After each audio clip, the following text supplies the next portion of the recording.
Yasmin, welcome. Thank you so much, Ya Ali Madad, for yourself and all friends online. Hola Ali Madad. Ya Ali Madad. Well, Ali Madad, lovely to hear you all. Thank you for being here. Okay, so our topic today is pluralism. Single soul, or the Quranic term for it is nafs wahida. I think it would be important if I just mention at the very beginning that this beautiful topic is so all-encompassing that it's not in my means, by any means, to do justice to this topic. And I would say that this topic, pluralism, never ending. It's a never ending concept. It's a process, as Haj Imam has also mentioned, forever expanding and growing. This topic is like a still lake or a pond. So if you throw a pebble on it, it's going to ripple through. So this subject will ripple through the whole of the pond. What I'm trying to say is that pluralism encompasses within it so many subtopics. But let's see. Today is our first part, and inshallah we'll continue to expand it for next time as well. I'm sure we all are aware of this beautiful and very important speech Haj Imam made. Can anyone remember or identify where this is? The Canadian Parliament? Yes, absolutely correct. I hope I have explained why I am convinced about the global validity of our partnership for human development. Let me end with a personal thought. As you build your lives for yourselves and others, you will come to rest upon certain principles. Central to my life has been a verse in the Holy Quran which addresses itself to the whole of humanity. It says, O mankind, fear your Lord, who created you of a single soul, and from it created its mate, and from the pair of them scattered abroad many men and women. I know of no more beautiful expression about the unity of our human race, born indeed from a single soul. Thank you. So this beautiful saying is also in the Quran, chapter Nisa, ayat 1. I would also just like to mention in passing, please remember the formula that I use of the square, circle, and triangle.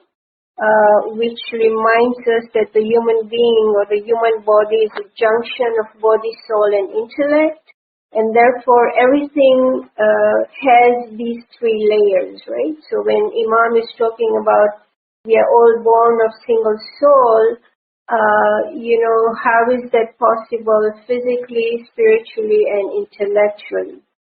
And how does that connect with pluralism?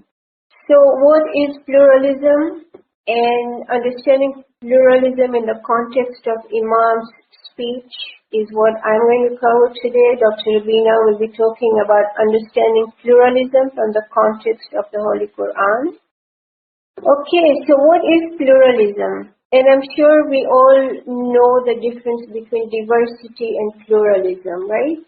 A situation or a concept or an idea which enables all different people from different cultures, different languages, song and music, dance, they all come together and they can all be tolerant and civil about being together in a same space.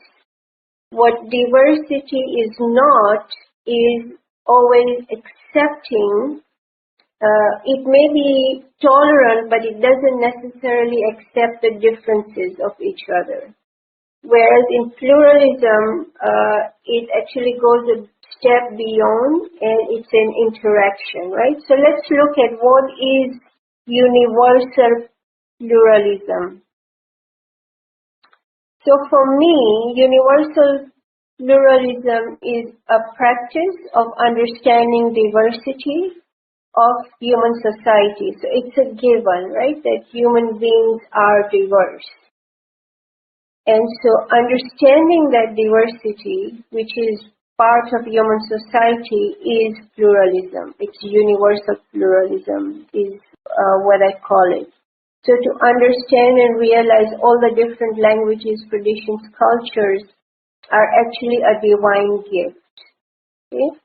And the diversity then is inclusion and equality, but not necessarily equality. Okay? Because in diversity, there may be equality, but then there is perhaps a gap which is filled by pluralism, because pluralism then is a recognition of diversity, and it actually bridges the gap by celebrating and learning and sharing from each other's differences. Okay? It actually celebrates pluralism, celebrates diversity. Okay? And there is this beautiful saying of our beloved 48th Imam in his memoirs, where he says that all men of color and all men of color and all races, black, white, tawny, yellow, they are all sons of Adam in flesh and carry within them the divine spark. So see how beautiful it is that every single human being has the divine spark, right? And we are actually talking about pluralism, and here we are talking about universal pluralism. So we are actually saying that being different is a divine gift, and because it's a divine gift, through the pluralistic interactions, we should all come together and celebrate each other's differences and celebrate and learn at the same time. Okay? So pluralism has this element of sharing and learning, whereas in diversity, this idea of sharing and learning may or may not be present. Okay? And therefore, pluralism is a process because it's an attitude and it really needs to be learned. So, and again, if we take this a step further, because we will also be looking at pluralism as a single soul from the Quranic perspective, so let's also just look at these beautiful, profound words, again from the memoirs, where Imam says, everyone should strive his best to see that the spark be not extinguished, but rather developed to that full companionship on high. What does it mean, right? And how does pluralism actually take us to that level where we can then become one with the companionship on high? And pluralism does that. And let's see and explore how that is possible. So that was universal pluralism. And what does pluralism in Islam mean, right? So it's respect, equality, support, care, celebration of the dignity of life of every single person in the world. Okay? So equality, the Quranic technical word for equality is musawat-e-rahmani. Okay? So now we see that actually pluralism is single soul, nafs-e-wahida, and it is also connected with musawat-e-rahmani. Okay?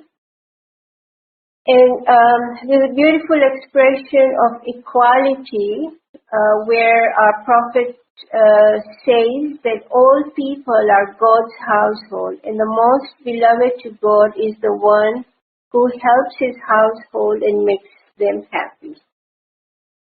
So we see these profound words actually also drew our attention to how we all are really created from one single soul, because it clearly says here, right, people are God's household. So how can we then bridge all the gaps that exist in the world today and look towards frontierless brotherhood, whether it's in the Ismaili world or in the world of humanity. So pluralism is a process and is a means for humanity to receive infinite bounties from the divine. In keeping with the early tradition, what are the most beautiful and what is the greatest bounty that we can have as human beings? It's the faculty, it's the use of our intellect, right? And so at the ultimate level, again, pluralism is a reminder for all as to how we are all from the divine spark, and our goal is to merge or become the flame. Pluralism in Ismailism is the experiences, practices of knowledge and humility. So pluralism in Ismailism goes a level further because it requires that every act be taken with knowledge and humility, because that is the ethic of Islam, right? And then Ismailism draws on the centrality of the Imam of the time. So here we see the concept of almost, and even in Islamic pluralism, also universal pluralism, we get one principle that in the beginning of understanding pluralism, there actually is a black and white area or clear affirmation or a clear negation. Okay, so in terms of Ismaili pluralism or Ismailis celebrating pluralism, because it's drawing on the centrality of the Imam of the time, which is the ethic of our faith, we see that either we believe in the Imam of the time, we have done his bayat when we were babies, unaware of what it means to follow the Imam of the time. But now, having full awareness, we believe the Imam of the time and we draw from his guidance. So the ethic we follow is based on this idea of actually bringing everyone together, being humble in front of God, accepting our own limitations and celebrating all the diversities we have, right? So the reason I'm drawing our attention is that because pluralism actually is a stand we need to take, it's a process, we need to understand that things are right and things are wrong. Being in the neutral zone, we cannot practice pluralism because pluralism is the acceptance of all differences, learning and sharing, right? If we are in the neutral zone, this learning and sharing may or may not take place. Okay? This is my research. You may or may not agree with me, which is fine. Just keep that in mind, and I'll revisit it as to why pluralism cannot sit in a neutral ground. It creates neutrality. That's important to realize, okay? But it cannot just reside in the neutral zone. Because it's a bridge builder, okay? So if there's negation, it builds a bridge towards affirmation, and if there is affirmation in a negative way, then it builds bridge on the other side. Okay? How has pluralism manifested in our history, right? In Ismaili history, it's based on the Ali tradition, the tradition of Mullah Ali, right? Which is intellectual tradition.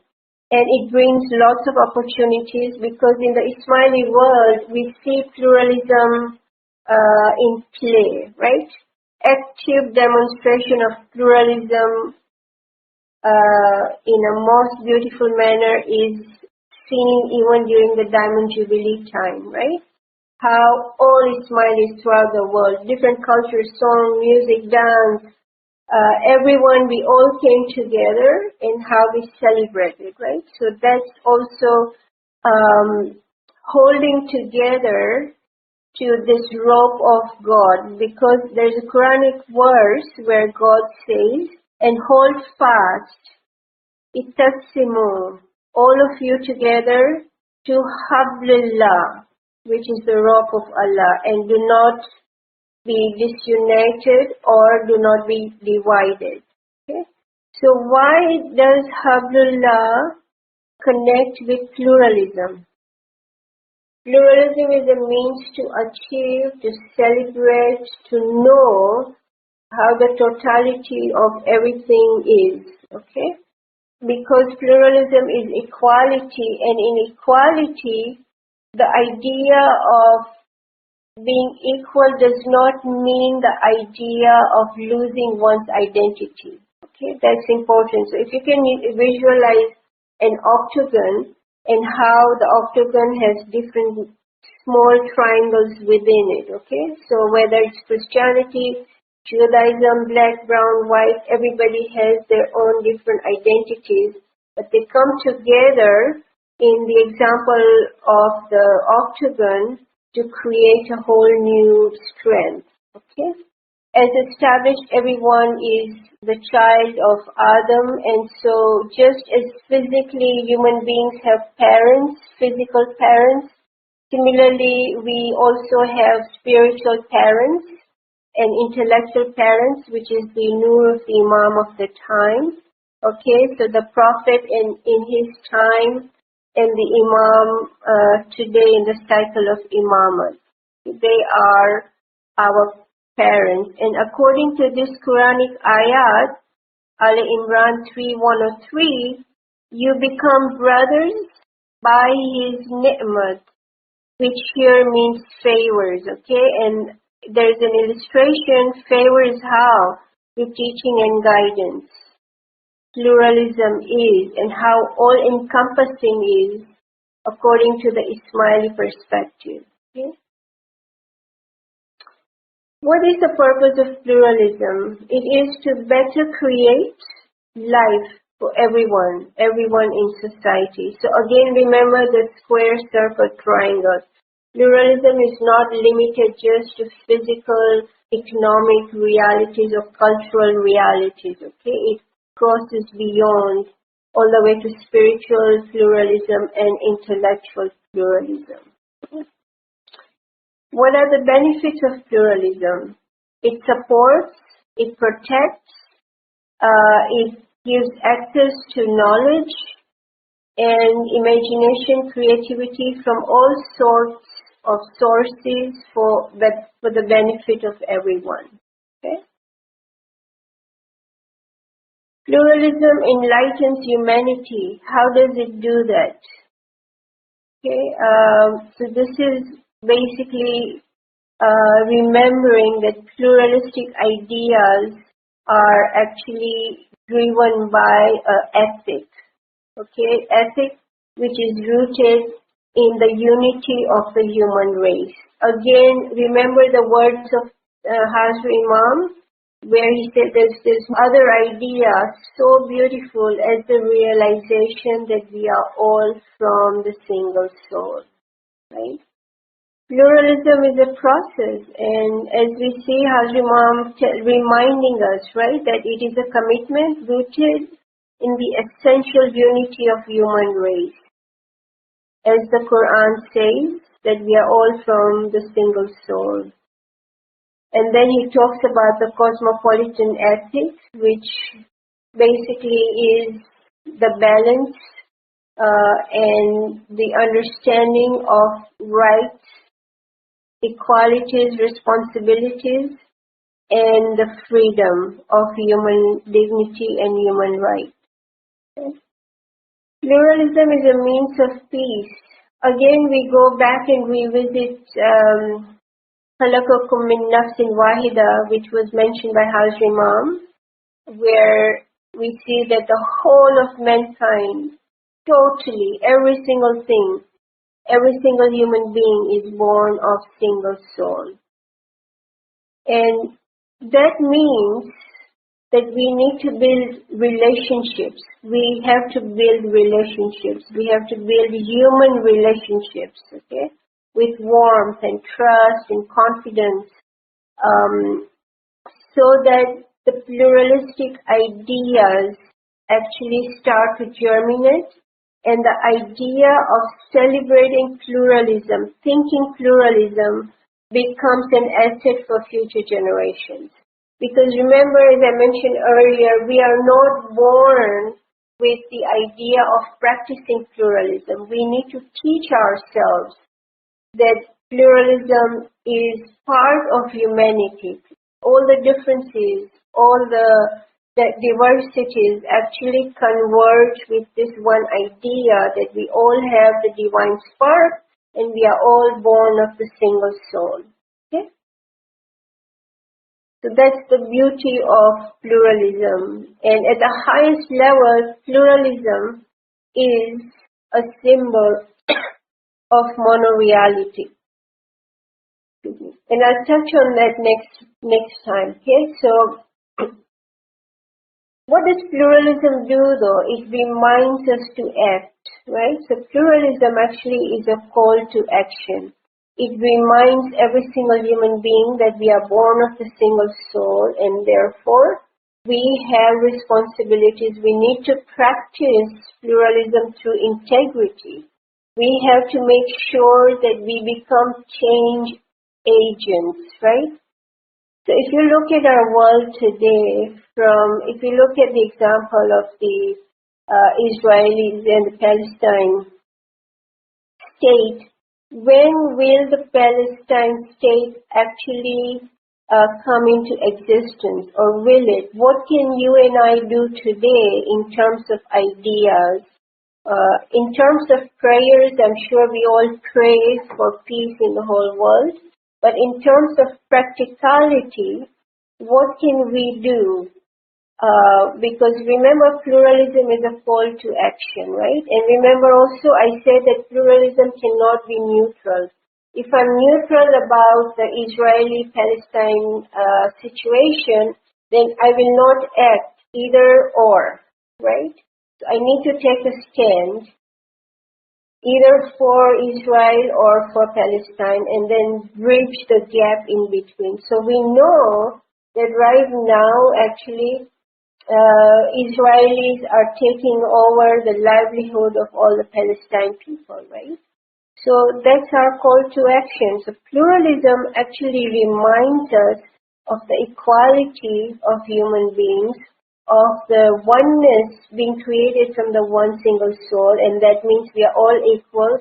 We all deserve the dignity of life, right? So in that case, in those terms, what can we do to bring about a change that will accept pluralism, that will give the areas where there are tensions, they start learning about the beauty. When things are not accepted in the pluralistic realm, then there are two things that happen. Either there's a dominating force, and especially the dominating force which cannot see beyond or is reluctant to celebrate the other, or reluctant to celebrate something which is different from themselves. So in this case, we can take the example also of cultural pluralism or economic pluralism, or we can even take examples of nature and how pluralism actually is important in terms of preservation, right?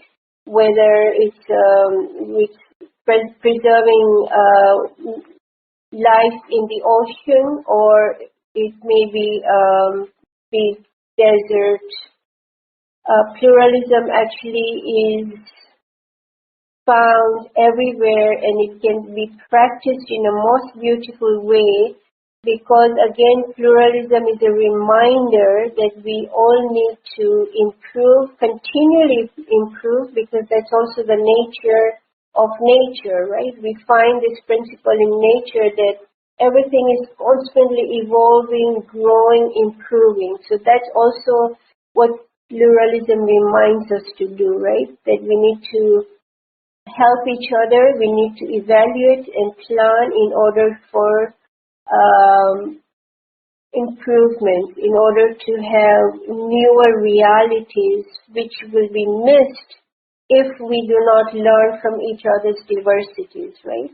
And there's a beautiful quotation by Albert Schweitzer, and he says very beautifully, until he here is any human being, right, extends the circle of his compassion to all living things, man will never himself find peace.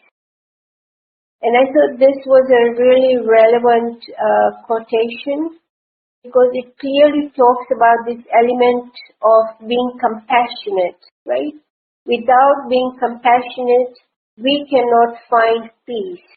Okay? Man will never find peace within this whole extended circle of life. So what are the strengths of pluralism? As mentioned already, pluralism allows us to go beyond the individual limitations, and it actually expands and broadens the horizon of one's thinking, ideas, simply by accepting and learning from each other's differences. Right?